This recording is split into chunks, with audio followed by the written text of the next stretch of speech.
Assalamualaikum warahmatullahi wabarakatuh. Alhamdulillah wassalatu wassalamu ala Rasulillah wa ala alihi wa sahbihi wa mawalah wa la haula wa la quwata illa billah amma ba'du. Saudaraku seiman dimanapun berada, manusia disebut manusia karena tempatnya salah dan lupa. Sumiyal insanu insanan li'annahu mahalun nisyan, kata orang Arab. Saya yakin, kita semuanya, tak satu pun yang akan berani mengatakan bahwa kita tidak punya dosa. Saya yakin tak satu pun di antara kita yang berani mengatakan bahwa saya tidak pernah salah. Dosa dan kesalahan, kemaksiatan dan kemungkaran menghampiri dalam perjalanan hidup kita. Persoalan kita adalah kita diturunkan oleh Allah, kita dihadirkan oleh Allah ke tengah permukaan bumi ini dalam keadaan bersih. Dan Allah hanya akan menerima hambanya di surga kelak nanti yang dalam keadaan bersih.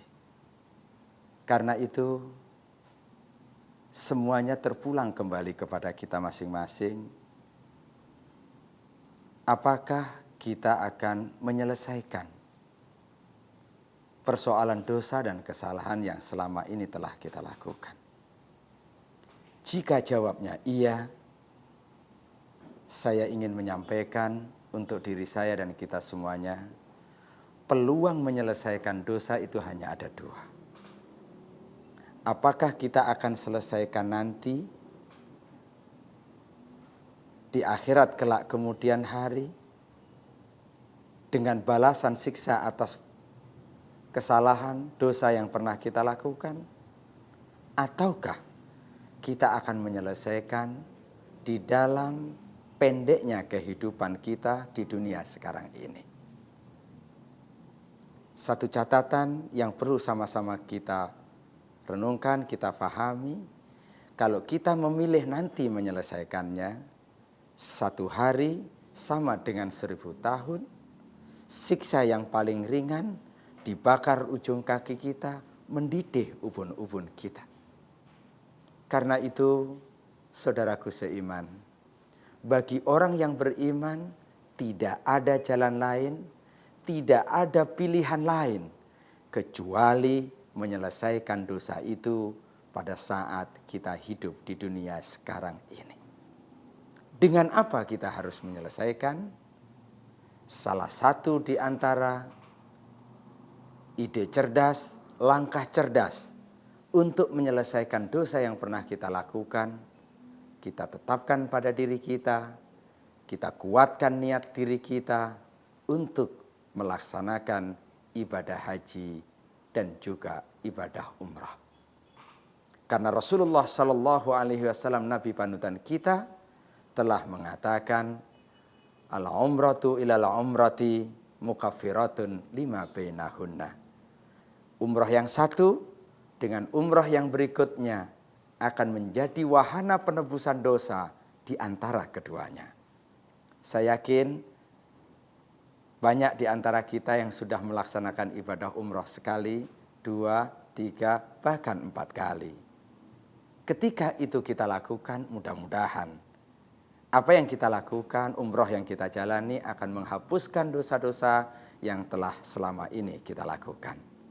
Bahkan di dalam hadis yang lain yang diriwayatkan oleh Imam An-Nasa'i, At-Tirmidzi dan Imam Ahmad dari sahabat Abdullah bin Mas'ud radhiyallahu an, hadis ini disahihkan oleh Syekh Albani, tabi'u bainal haji wal umrah. Ikutilah perjalanan ibadah haji Anda dengan melaksanakan ibadah umrah. Fa innahuma, karena sesungguhnya kedua itu yanfiyani, melenyapkan al-faqra wa dhunuba melenyapkan kefakiran, dan juga melenyapkan dosa. Dua yang disebutkan oleh Nabi, di antara keutamaan ibadah haji dan umroh adalah menghapuskan dosa dan bahkan juga menghapuskan kefakiran. Jadi bagi siapapun yang merindukan untuk pulang menghadap Allah, diringankan dosanya, diringankan bebannya, salah satu di antara agenda penting dalam keluarga kita, marilah kita tunaikan ibadah haji dan umroh. Mungkin ada di antara kita yang berpikir, ketika kita mau melaksanakan ibadah haji dan umroh, kita berhitung sekian kali, karena ibadah itu harus mengeluarkan dana, harus mengeluarkan sejumlah biaya. Tapi sadarlah dan ingatlah terhadap janji yang disampaikan oleh Rasulullah, sesungguhnya mengikuti ibadah haji dengan melaksanakan ibadah umroh itu sesungguhnya adalah akan menghapuskan kefakiran. Memang matematikanya tidak berjumpa. Matematikanya tidak berjumpa. Keluar 30 juta, keluar 25 juta. Masa akan menghilangkan kefakiran?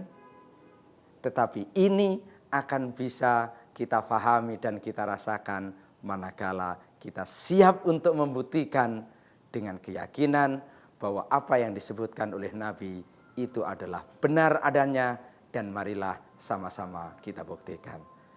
Saudaraku seiman, ibadah umroh yang seperti apa yang akan bisa mengantarkan seseorang untuk menghapuskan dosa dan kefakiran adalah ibadah umroh yang dilakukan dengan komitmen, melaksanakan ikhlas karena Allah, dan melaksanakan ibadah umroh dengan komitmen untuk mencontoh dan menteladani umroh sebagaimana yang dicontohkan oleh Nabi kita Muhammad sallallahu alaihi wasallam.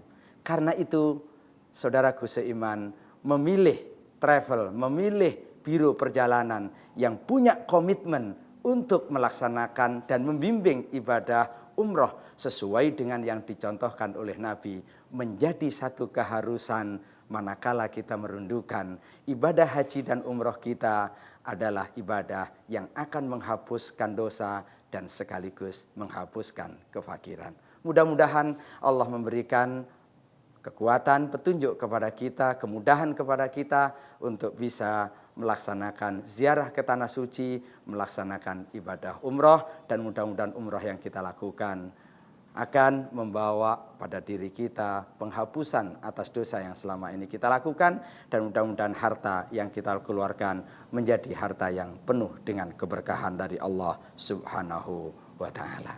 Terima kasih, mudah-mudahan ada manfaatnya. Subhanakallahumma wa bihamdika asyhadu an la ilaha illa anta astaghfiruka wa atubu ilaik. Assalamualaikum warahmatullahi wabarakatuh.